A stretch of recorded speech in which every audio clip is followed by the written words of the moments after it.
नमस्कार, मैं हूं गीतिका पांडे और आप देख रहे हैं टुडे हरियाणा। हमारे प्यारे राज्य हरियाणा से जुड़ी हुई खबरों को देखने के लिए हमारे चैनल को जरूर सब्सक्राइब करें। साथ ही आप हरियाणा के किस जिले से चैनल देख रहे हैं हमें कमेंट बॉक्स में कमेंट कर जरूर बताएं। पानी की उपलब्धता व मांग को पूरा करने के लिए मनोहर सरकार उठा रही अनेक कदम।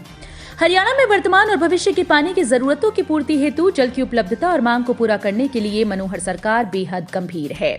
इस दिशा में एक अहम कदम उठाते हुए मुख्यमंत्री मनोहर लाल के नेतृत्व में राज्य सरकार ने तेजी से घटते हुए जल संसाधनों को ध्यान में रखते हुए उपचारित अपशिष्ट जल का पुनः उपयोग नीति को अधिसूचित किया।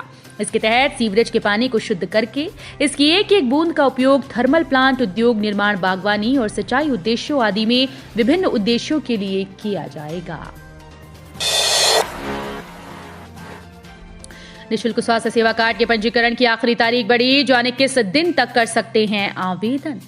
खंड एवं जिला स्तर पर आयुष्मान चिरायु योजना के माध्यम से 1,80,000 रुपए की वार्षिक आय वाले परिवारों के निःशुल्क स्वास्थ्य कार्ड बनाए जा रहे हैं। इसी प्रकार से 3 लाख रुपए तक की आय वाले परिवारों से 1,500 रुपए वार्षिक लेकर आयुष्मान कार्ड बनाए जा रहे हैं। जिन लोगों को आयुष्मान चिरायु योजना के तहत निःशुल्क स्वास्थ्य कार्ड बनवाना है, आधिकारिक वेबसाइट पर जाकर 31 अक्टूबर तक पंजीकरण करवाकर आयुष्मान कार्ड प्राप्त कर सकते हैं। सम्राट मिहिर भोज प्रतिमा अनावरण विवाद। कैथल के कुरुक्षेत्र रोड बाईपास पर लगाई सम्राट मिहिर भोज प्रतिमा के अनावरण को लेकर आज राजपूत समाज कैथल सेक्टर 19 के मैदान में जुटा। यहां से राजपूत समाज की तरफ से स्वाभिमान यात्रा निकाली जाएगी। इस कार्यक्रम की अध्यक्षता कर्नल वीर देवेंद्र सिंह व शेर सिंह राणा कर रहे हैं। इस दौरान भाजपा के किसान मोर्चा के जिला प्रधान पद से इस्तीफा दे चुके जयदीप राणा ने कहा कि प्रदेश में 12% तक राजपूत समाज के लोग हैं, लेकिन जो समाज राजपूत समाज के महापुरुष पर हक जता रहे हैं उनकी संख्या केवल 2% है। हरियाणा में 5 लाख तक फ्री इलाज का दायरा बढ़ा। हरियाणा में सरकार ने 5 लाख तक फ्री इलाज वाली आयुष्मान भारत योजना का दायरा बढ़ा दिया। सरकार की ओर से 408 और गवर्नमेंट हॉस्पिटल को इस योजना के तहत सूचीबद्ध किया गया। इनमें प्राथमिक स्वास्थ्य केंद्र के साथ डिलीवरी हट्स को भी शामिल किया गया। इसके पहले केवल सब डिविजनल हॉस्पिटल और सिविल हॉस्पिटल की पैनल में शामिल किए गए थे। हरियाणा में इस योजना के तहत आर्थिक रूप से कमजोर वर्ग के लोग 3 और 15 दिनों के अस्पताल में भर्ती होने से पहले और बाद के खर्चों के साथ हेल्थ केयर ट्रीटमेंट का लाभ उठा सकते हैं। हरियाणा में पीजीटी की आज कैटेगरी का रिजल्ट घोषित। आखिरकार हरियाणा लोक सेवा आयोग ने पोस्ट ग्रेजुएट टीचर की आज कैटेगरी का रिजल्ट घोषित कर दिया। आयोग ने फिजिकल एजुकेशन के 680 पदों के लिए सब्जेक्टिव पेपर आयोजित किया था। एचपीएससी ने इंटरव्यू के लिए सफल अभ्यर्थियों के रोल नंबर जारी कर दिए। इंटरव्यू कब होगा, इसके लिए अभ्यर्थियों को अभी थोड़ा इंतजार करना होगा। शेष हरियाणा कैडर के फिजिकल एजुकेशन और म्यूजिक पीजीटी शिक्षकों के सभी पद नहीं भरे जा सकेंगे, इसलिए कुछ पद खाली रह जाएंगे। सीएम की विशेष चर्चा कार्यक्रम। मनोहर लाल ने बदली शासन व्यवस्था, सरकार और जनता के बीच की दूरी को किया खत्म। विगत 9 वर्षों में हरियाणा की राजनीति की दिशा व दशा में बदलाव का पर्याय बन चुके मुख्यमंत्री मनोहर पिछले लगभग 1 वर्ष से शासन व्यवस्था में नया बदलाव लेकर आए हैं। हर शनिवार को ऑडियो कॉन्फ्रेंसिंग के माध्यम से सीएम की विशेष चर्चा कार्यक्रम के तहत मुख्यमंत्री ने शासन की एक ऐसी लय तैयार की जो पहले कभी नहीं देखी गई। हर सप्ताह प्रदेश में किसी न किसी एक वर्ग के साथ संवाद करने की मुख्यमंत्री की अनोखी पहल आज गेम चेंजर बन गई। अब तक लगातार 40 हफ्तों में 40 संवाद सत्रों के माध्यम से मुख्यमंत्री विभिन्न योजनाओं के लाखों लाभार्थियों से संवाद कर चुकी हैं। एक तरफ राइस मिलर्स की हड़ताल, दूसरी तरफ बारिश की मार। किसानों को धान में लग सकता है 180 करोड़ का फटका। चावल निर्यातकों और मिल मालिकों की हड़ताल व बेमौसमी बारिश ने किसानों की कमर तोड़ कर रख दी। किसानों का व्यापक नुकसान हुआ है। एक अनुमान के अनुसार किसानों को करीब 180 करोड़ रुपए का फटका लगने की संभावना है। खेतों में फसल बिछी पड़ी है। मंडियों में 3 दिनों से पड़ा धान बारिश से पीले से काला पड़ने लगा। बड़ी बात यह है कि अभी दूर दूर तक हड़ताल खुलने के कोई आसार नजर नहीं आ रहे।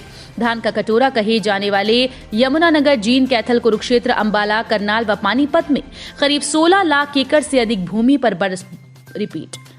बासमती और पीआर धान की खेती की गई है।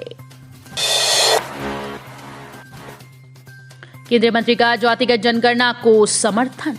हरियाणा के गुरुग्राम से बीजेपी सांसद व केंद्र सरकार में राज्य मंत्री राव इंद्रजीत सिंह ने जातिगत जनगणना का समर्थन किया।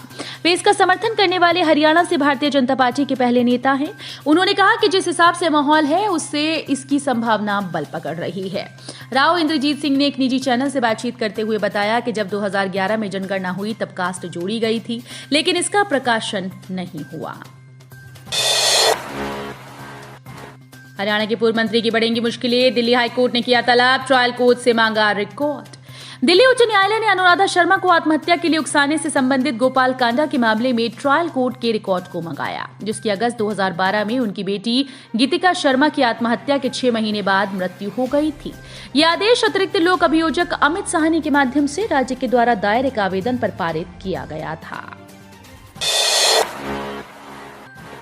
पुलिस का सुरक्षा घेरा तोड़, डिप्टी सीएम के आवास का घेराव करने पहुंची आशा वर्कर्स, 24 घंटे का पड़ाव डालने का किया ऐलान। न्यूनतम वेतन 26,000 रुपए, सरकारी कर्मचारी का दर्जा देने और रिटायरमेंट उम्र 65 वर्ष करने सहित अन्य मांगों को लेकर पिछले लंबे समय में धरने प्रदर्शन कर रही है। इस कड़ी में आशा वर्कर्स ने उप मुख्यमंत्री दुष्यंत चौटाला के आवास का घेराव किया। पुलिसकर्मियों ने बैरिकेड लगाकर सुरक्षा घेरा बनाकर प्रदर्शनकारी आशा वर्कर्स को रोकने का प्रयास किया, लेकिन आशा वर्कर्स सुरक्षा घेरा तोड़ते हुए बैरिकेड को सड़क पर गिराकर उप मुख्यमंत्री आवास की ओर कूच कर गईं। पोली हाउस बनाकर किसान कमा रहे हैं बड़ा मुनाफा, सरकार भी दे रही है कई तरह की सुविधा। अगर आप किसान हैं, आपके पास जमीन है और आप गन्ना, गेहूं, धान की खेती कर ऊब चुके हैं तो अधिक पैसा कमाना चाहते हैं, आपके लिए कई तरह के विकल्प हैं। आजकल पाली हाउस बनाकर उस पर सब्जियां लगाना बड़ा फायदे का सौदा साबित हो रहा है। हरियाणा में कई पाली हाउस कार्यरत हैं जिनमें पूरे साल सब्जियां उगाई जाती हैं। जनता की नब्ज टटोलने के लिए बीजेपी ने की रैली की घोषणा, 10 दिसंबर को नारनौल में जुटेंगे भाजपाई। हरियाणा में जैसे जैसे चुनाव नजदीक आ रहे हैं वैसे वैसे राजनीतिक पार्टी इस तैयारियों में जुट गई। कभी जनसंवाद तो कभी रैली के माध्यम से जनता को लुभाने में लगे हैं। इस कड़ी में आज सत्तासीन पार्टी बीजेपी ने भी जनता की नब्ज टटोलने के लिए एक रैली की घोषणा कर दी। बिना नंबर की बाइक पर सवार 2 युवकों से हेरोइन बरामद, पुलिस ने शक के आधार पर की थी पूछताछ। एंटी नार्कोटिक सेल की टीम ने एक युवक को हेरोइन के साथ गिरफ्तार किया। आरोपित के खिलाफ डिंग थाने पुलिस में मामला दर्ज करवाया गया। रक्षा मंत्रालय के कर्मी को अवैध हिरासत में टॉर्चर करने पर इंस्पेक्टर पर दर्ज होगा केस, एडीजीपी के आदेश। रक्षा मंत्रालय के कर्मचारी मनीष को 3 दिन तक अवैध रूप से हिरासत में रखकर टॉर्चर करने के 2 साल पुराने मामले में एडीजीपी श्रीकांत जाधव ने इंस्पेक्टर पर मामला दर्ज करने के आदेश दिए। पलवल में कार की टक्कर से व्यक्ति की मौत। हरियाणा के पलवल में नेशनल हाईवे 19 पर गतपुरी टोल प्लाजा के निकट कार की टक्कर से सड़क किनारे खड़ी बाइक पर बैठे व्यक्ति की मौत हो गई। चालक दुर्घटना के बाद कार लेकर मौके से फरार हो गया। तो ये थी हरियाणा राज्य से जुड़ी हुई आज की कुछ खास और अहम खबरें। इसी तरह की लेटेस्ट अपडेट देखने के लिए टुडे हरियाणा को जरूर सब्सक्राइब करें।